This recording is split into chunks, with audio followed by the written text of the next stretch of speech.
Hey guys! ఈ వీడియోలో మనము మన వర్చువల్ మిషన్‌లో Java in case multiple versions use చేస్తున్నట్లయితే, వాటిని మనం ఎలా స్విచ్ అవ్వాలి అనేది తెలుసుకుందాము.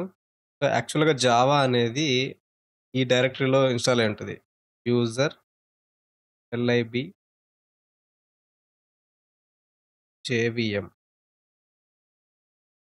సో, ఈ డైరెక్టరీలో ఇన్‌స్టాల్ అయి ఉంటదనమాట Java.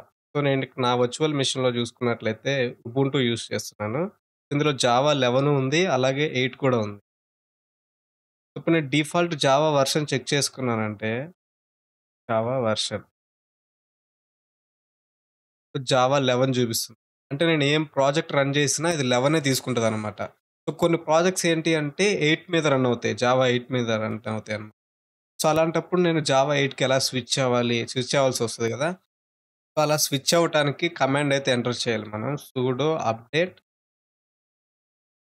Alternatives config Java. Config Java.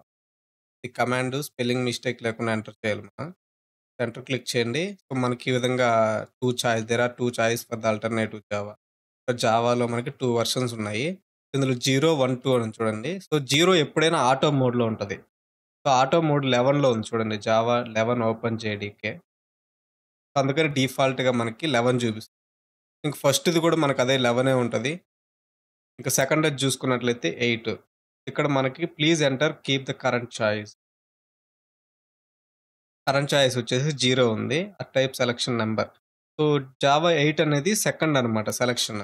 ఇక్కడ 2 ఎంటర్ చేయండి మీరు. 2 ఎంటర్ చేసి చేయండి. సో, జావా అనేది 8 కైతే స్విచ్ అయింది. సో, ఇప్పుడు మనం జావా వెర్షన్ చెక్ చేద్దాం. సో, 8 వచ్చింది. సో, రన్ టైమ్ అనేది 8 మీద ఉంది. సేమ్ మళ్ళీ మనం 11కి స్విచ్ అవ్వాలనుకుంటే మళ్ళీ same pseudo update alternatives config Java enter చేస్తాము. సో, నెక్స్ట్ 0 ఎంటర్ 0 సెలెక్ట్ చేసినా సరిపోతది. 1 సెలెక్ట్ చేసినా సరిపోతది. ఎందుకంటే 0 అనేది డిఫాల్ట్ మోడ్. ఆటో మోడ్ అనమాట. అది ఏదైతే మనం ఫస్ట్ ఇన్‌స్టాల్ చేస్తామో దాంట్లోనే పడిపోతది. సో, నేను ఫస్ట్ ఈ జావా ఇన్‌స్టాల్ చేసేటప్పుడు జావా 11 ఇన్‌స్టాల్ చేశాను. అందుకనేసి ఆటో మోడ్‌లో జావా 11 ఉండిపోయింది. 0 సెలెక్ట్ చేస్తే మళ్ళీ 11కొచ్చేస్తది. జావా 11.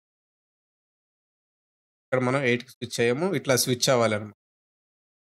జావా ఎలా ఇన్‌స్టాల్ చేయాలి అనేసి మన వీడియో కూడా చేసున్నాను. సో, వీడియో ఫాలో అయినట్లయితే మీరు ఈజీగా జావా అనేది ఇన్‌స్టాల్ చేసుకోవచ్చు మీ ఉబుంటూ వర్చువల్ మెషిన్‌లో. సో, ఎనీవే గైస్ మీకు ఈ వీడియోల గురించి ఏమైనా మీకు డౌట్స్ ఉంటే కింద కామెంట్‌లో తెలియజేయండి. నేను ఖచ్చితంగా రిప్లై అయితే ఇస్తాను.